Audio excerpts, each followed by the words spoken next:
Today we're finishing up the rating climb from 2000 to 2200. I'm going to show you two games that both feature the Chigorin. It's a line you can play as black against the Queen's Gambit, and it can lead to some pretty interesting positions. Let's take a look.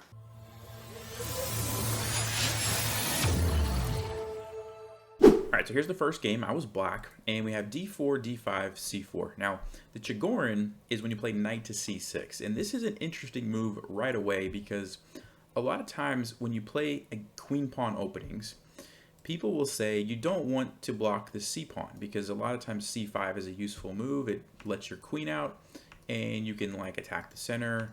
And so by playing knight to c6, I can't do that anymore. I've basically given up that as a move, at least for now, right? But there are trade-offs, and one of the trade-offs is I'm developing a piece immediately and putting pressure on the center. If you are going to play the Chigorin, basically the idea is to develop these queenside pieces as quickly as you can. A lot of times your queen ends up capturing here and you can castle queenside, and you get into these sharp kind of dynamic positions, and I think it's a lot of fun. I've been experimenting with this lately. So knight f3 is a pretty common move, and then bishop to g4. So again, developing rapidly and putting pressure, on the center. And so there's a lot of different things that white has to be careful for. And now here, white made a subtle mistake. They played h3, and, it doesn't look like a terrible move at first glance. You're trying to get rid of this bishop that's, harassing the knight. The issue is I've already developed two pieces, and now white is making his third pawn move. That's a lot of pawn moves this early in the game. And so you're going to see what happens. I captured, he recaptured, and then I can play e5 and just kind of break open the center. And even though I'm black, normally black would be behind in development, I'm actually ahead in development. I have this knight out, and I have, strong control of the center. So I don't really think h3 is a great move. You have to be careful that early in the game playing too many pawn moves. If you're ahead in development, usually opening up the center tends to be a good thing, right? Because if anyone's going to castle first, it's going to be me. I have two moves to make. Most likely I'm going to castle. Maybe white's king can get stuck in the center, and it's letting out my other bishop and also kind of attacking this d4 pawn. So that's what's going through my mind. And now my opponent played e3, and I saw here an opportunity to create a weakness. So this is one of the things that when you're playing at a higher level and you hit 2000 and above, a lot of players aren't going to just give you pieces. They're not going to blunder their queen. They're not going to blunder a bishop or a knight. They're not going to give you an easy one-move checkmate. So you have to look for more subtle and smaller advantages that you can pile up on over the course of the game. So one of the things when there's lots of pawns in the center like this is, can I create a pawn structure weakness that I can take advantage of later? The most common one would be an isolated pawn. And in this case, we already have some double pawns. Can I make those maybe double isolated? So I saw an opportunity to do that by playing e takes d4. And the idea is if, obviously white can't capture because the knight can't capture the queen, so he has to take back with the pawn, which they did. And now look at all of these weaknesses that I've created. There's some right there. And then I went ahead and captured here, and now I have basically 4 targets. And so that's a small advantage, but it is something that I can attack later on and potentially win 1, maybe 2 or 3 pawns because of it. You can see how my pawn structure is still very nice. So small advantage, but those are the kind of things you need to be on the lookout for. All right, so now white took the pawn here, and this pawn is hanging. I mean, there's 2 pieces attacking, and it's only defended 1 time. So I could take that. But I do have to be a little bit careful because my king is still in the center, and the move that I was thinking about at this point is queen to e2. So it's important for everyone watching that you don't just always snatch up free pawns when your king is in a precarious position. You have to make sure that if I take that pawn and I get put in check or something attacks my king, do I have a way to defend it? And so I did take it because I saw that I felt like I had options if he played queen e2 check to block in an appropriate way and still get my king to safety. But that did go through my mind. So I captured it, and then sure enough, we have queen to e2 check. So now I have to figure out a way to get out of check. Obviously, I could move the king, here or here. But that's not a good idea, right? Because then I can't castle. I lose castling rights. You can't castle when you're in check, so I can't do that right now. So I have to block somehow. And I got the bishop, I've got the knight, I got the queen, I've got this knight. One move that I definitely thought about was blocking with the queen, because if we trade that's really good for me, right? I already have this huge pawn structure advantage. I'm up a pawn. I have 6, he only has 5.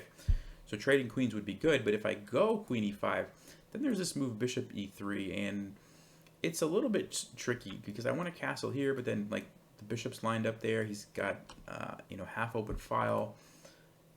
I wasn't sure how that was going to turn out, so I decided to go with knight to e5, and this is a very risky move, so I had to be very careful that it was actually okay. And I say very risky because whenever you put a piece into a pin, it can't move, right? So all white has to do is, like, let's say move this pawn up, and guess what? My knight's going to be under attack, and what am I going to do? Now, in this case, I had a specific plan in mind, a little tactic that I could do, and so that's why I played here. But generally speaking, this is a risky move, right? Putting a piece into a pin like that where it can be attacked by a pawn. And that's what my opponent did, right? He's trying to just win my piece. But I did have this little tactic, queen takes c4. And this is what I saw when I played that move, right? I could take here, threatening the queen. If he takes me, well, then my knight's no longer pinned. I can take the queen. And if he takes here, well, I got a piece, he got a piece. It's just a trade. I can retreat or, block. And that's what happened in the game. And I blocked with the knight. And, I also thought about blocking with the queen to force the queen trade. But I figured if I do this, his king's still in the center. I'm about to castle, get my rook involved. My queen is here. It looks like his king could really come under some pressure. And so that's why I decided let's keep the queens on the board. So knight c3, and then I did castle. And importantly, getting out of the pin so I can use my knight, getting my king out of the center so it's behind some pawns. Also puts my rook on an open file. And one thing that's really, really important, and this comes up a lot, and I don't think people look for it. If you can ever get your opponent's king cut off to where it can't castle, that means it's stuck in the center. Even if they wanted to go here, you can't castle through check. If they wanted to castle over here later, you can't castle through check. So I have a target that I know where it's going to be, right? And so that is huge. This queen on c4, it might not look like it's doing a lot, but this is the most annoying thing for white. Really good thing to keep in mind. Bishop e3, knight to c6. So now I want to get this bishop out, right? It's stuck back here, so I want to move my knight, but I'm doing it with tempo on the queen. Also bringing it to an active square that defends this pawn. And at the same time, I'm thinking of coming here, and I got all kinds of forks, and just, I mean, it's nasty. So that's the idea. Oh, and also opens up this file for after I move my bishop, the rook can come over. So that's what's going on. So he plays here, check, and I just move the king over, safe behind the pawns. A3. That was actually a decent move in the sense that I wanted to play bishop to b4. That's a nice square for the bishop. And so white was trying to prevent me from putting my bishop on an active diagonal. So I understand the idea. And I decided, okay, since I can't go there with the bishop, I can't go here. I could go here, but then I'm blocking my rook. It's not really doing much attacking that pawn. This diagonal looked a lot better. And so I saw that I could play g6 with tempo and then bring the bishop onto the diagonal. So that's what I went for. Queen to f6. It is a fork, but it's not a good one because I have this move, bishop to e7, which, again, when I played this, I looked at that. But it connects the rooks, and again with tempo. And so instead of white being able to move his rook over or try to maneuver his pieces into better positions, he's having to move his queen over and over again. So queen to g7, and then I just brought the other rook over. You've heard me say this before, but when you're playing chess, you always want to ask which is the least active piece and how can you make it more active. This rook wasn't doing anything, bringing it to the center.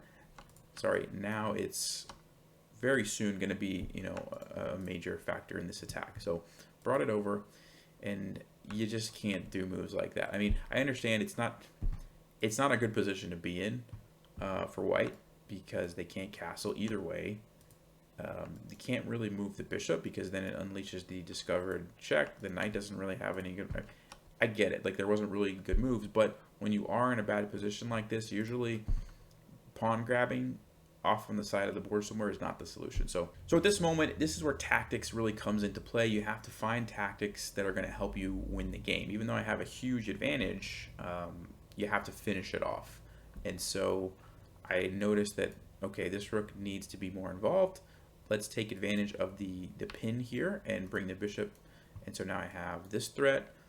I have this covered. I have the knight probably coming in next. Knight to d1, so he's trying to defend, but it just doesn't quite work. I have knight to d4, and basically I'm just taking advantage of the weaknesses in the position. The weakness is, number one, that the king is stuck, and then all these white squares are very weak. And so my queen is there, my knight's there. It's just a basic checkmate threat. Only thing white can do is go back here to stop that, but then knight f3 is checkmate, and knight c2 is checkmate. Sorry. So really nice, end to the game there. It was basically mate in 2. And so I hope you see how active development, getting your pieces active very quickly, and most importantly, keeping the king from castling while it's stuck in the center. Really good thing to keep in mind. Let's see game number 2. All right, so again, we have Chigorin, and this time, instead of h3 like we saw last time, my opponent played knight to e5. So this is a little bit different of a move. The main line is actually a capture on d5. I'm not really familiar with this knight e5 move, but it seemed like capturing and just trading off the pawn made sense.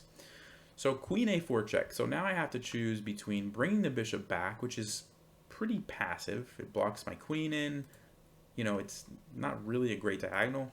Or I could play c6.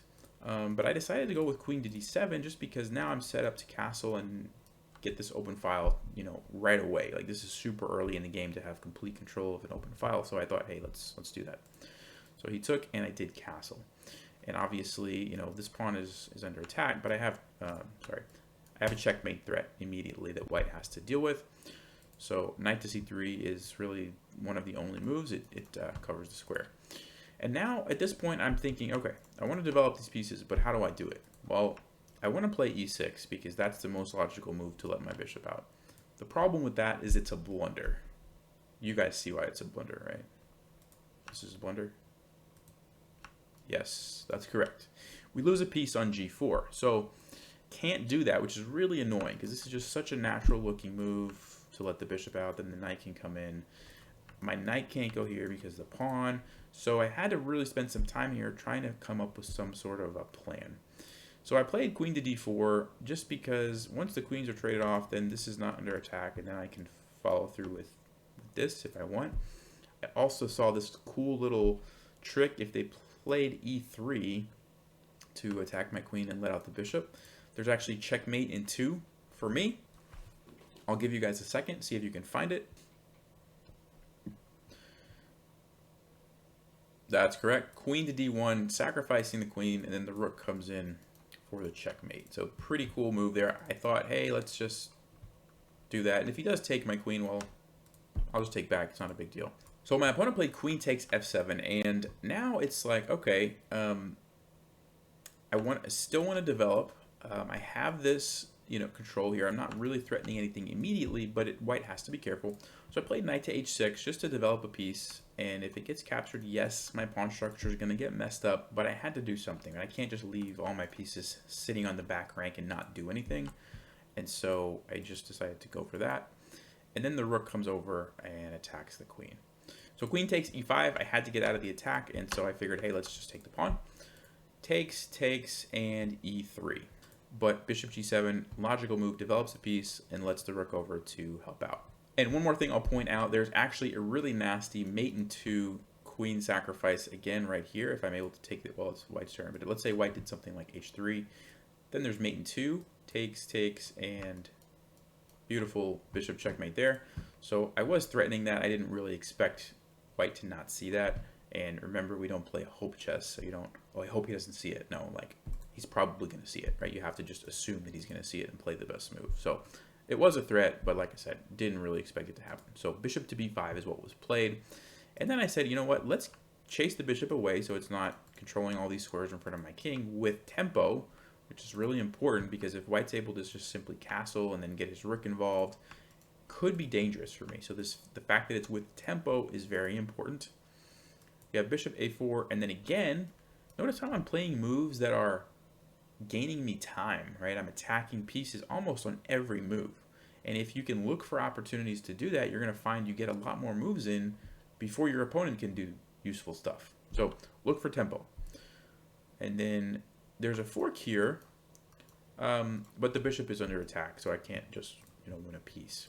And so I brought the bishop back, controlling this diagonal, and again gaining tempo, right? Because I know as soon as white castles and that rook starts coming over, it could be bad. So I'm trying to continue to play moves where I don't waste time.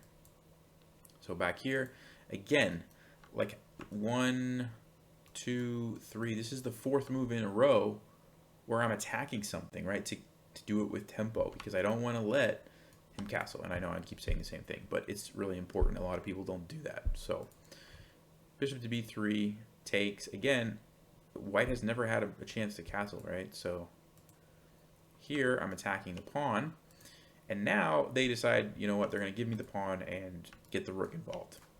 And at this point I was getting really low on time, and so I started to move quickly. So I just captured the pawn, had to move my king out of the way.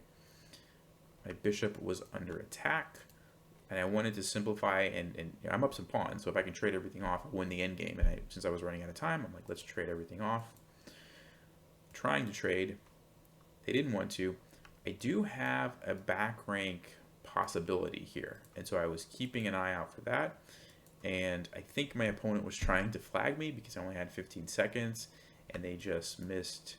The back rank was undefended. The queen was guarding it initially, and then after it moved, mate in 2, they resigned. So I got a little bit lucky there. I probably was going to lose on time if they didn't blunder the back rank mate, but I hope it was an instructive game regardless.